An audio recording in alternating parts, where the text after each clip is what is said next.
Hello everyone.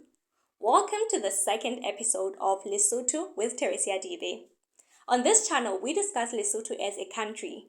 We discuss its history, its culture, tourism, and anything else that a tourist or anybody who is interested in exploring African countries, and especially this African country, might want to know.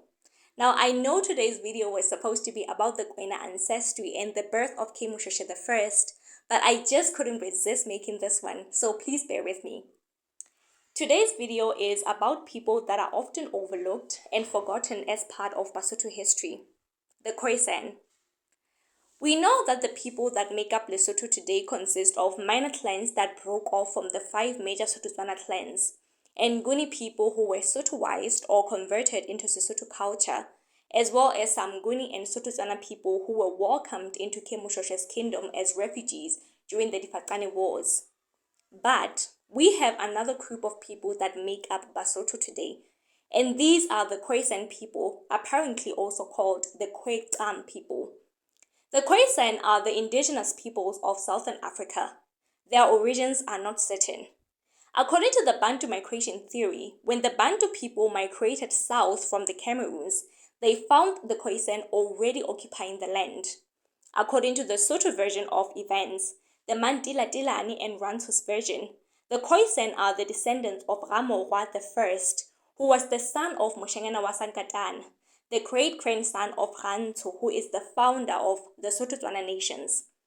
What is known for sure is that some of the Khoisan ended up being absorbed into Sesotho culture because they occupied the Highveld, but especially the area west and southwest of it, at the same time that Sotho-Tswana groups moved into the Highveld from the Transvaal. They interacted with the Sotho-Tswana groups, exchanging knowledge about social practices and agroeconomic practices. They also exchanged languages, with many Sesotho words today containing the t sound, a sound that is known to be prevalent in Khoisan languages. Eventually, the Sotho gained some kind of influence over the Khoisan.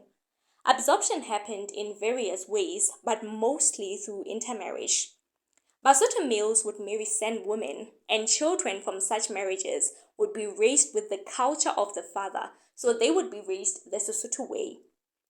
It was one such marriage that apparently caused the movement of the Bafokeng from Tswana-Tsatsi into the interior. It is said that Napo, the Bafokeng chief, married a San wife, but when he died, his half-San children were denied recognition as the legitimate heirs of their father, and due to this strife, the sons took their followers and moved into the Drakensberg and further into the Natal coast.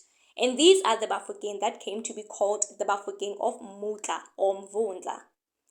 Aside from this incident, relations between the Sotho clans and the Khoisan did end up souring when the Sotho clans expanded over the Highveld, limiting the land and the freedom to explore new lands that the Khoisan had before. The tribes ended up disliking each other, and a series of unpleasant events happened, including cattle raiding between the clans. Sand drawings depict some fighting between themselves and some Bantu tribes, which most likely were the Sotho, over cattle that the San had raided. On the other hand, Basotho have some sayings that depict some kind of discrimination or mockery towards the Khoisan. For example, there's a saying, "Ha o nyatse morwa, o nyatsa moqheme." Moqheme is the San clothing worn by men, which covers their front part but leaves their buttocks out. So this saying was used to mock that clothing. But the saying, while mocking, is also used to chastise discrimination by saying that you must not hate the person but their actions or the way that they do things, which in a way also suggests that the way that the San did things was kind of inferior. And lastly, Basotho have a way of claiming that they took over the land from the San by bribing the San with some daga. In reality, the Bakwena, who ended up becoming the regal clan of the Basotho, used intermarriage to become influential over the San. They intermarried with the Fukeng, who are a Sotho clan that was the first to move into the Highveld and the first to form good relations with the San.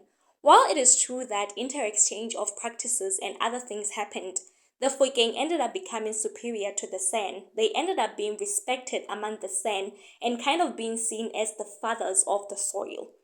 The Phokeng further got one up by the San by marrying their women, solidifying their relations with the San, which in turn influenced the San to let them occupy the land that the San had previously occupied alone. When the Bakwena came into the picture, they married the Phokeng daughters to gain influence over the Phokeng, who already had influence over the San, and that's how the Kwena secured the opportunity to also occupy land in the Free State and the Caledon. So clearly, whether it was the Phokeng or the Kwena, it was not that easy to take land from the San, yet they depicted like it was in an effort to demean them. Anyways, after their conflicts with the Sotho groups, the end of the Khoisan became that apart from the ones that were absorbed into Sotho culture, some Khoisan remained in small bands in the Highveld. On the other hand, some San moved deep into the Drakensberg escarpment and into Lesotho. In fact, some places in Lesotho today still have names containing the sound, and sun drawings can still be observed in many places around Lesotho. It would also seem like some retreated north into Botswana and Namibia into the Kalahari Desert, and other Khoisan went west of the Highveld into the Cape and the surrounding areas, and these are the ones that came to be known as the Griqua, the Kora, and the Korana, or the Hottentots, as the Afrikaners called them. Now here it is important to note that even though the Khoisan have been mentioned as a collective in this video, they are different, and their level of interaction with the Sotho groups is different as well.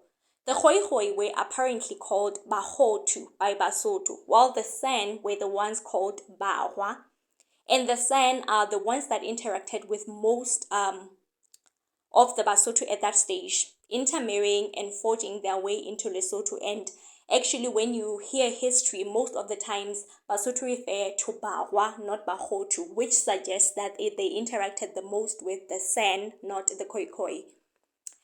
And that will bring us to the end of this video. If you would like to know more about the native people of the San and the Khoi, you can watch the Khoi Saga series broadcast by the South African Broadcasting Commission, being the SABC in short. And as we conclude, I would like to make a disclaimer once again that I do not fully know the history of these clans and their origins and their movements around Southern Africa. I just compiled the information that I found from books, journals, and word of mouth. So if there's some inaccurate or missing information, please do let me know, as I would like to hear perspectives from other people. And if you have not yet subscribed, please remember to do so and hit the notifications bell so that you do not miss any of our next videos. Until the next one, be safe.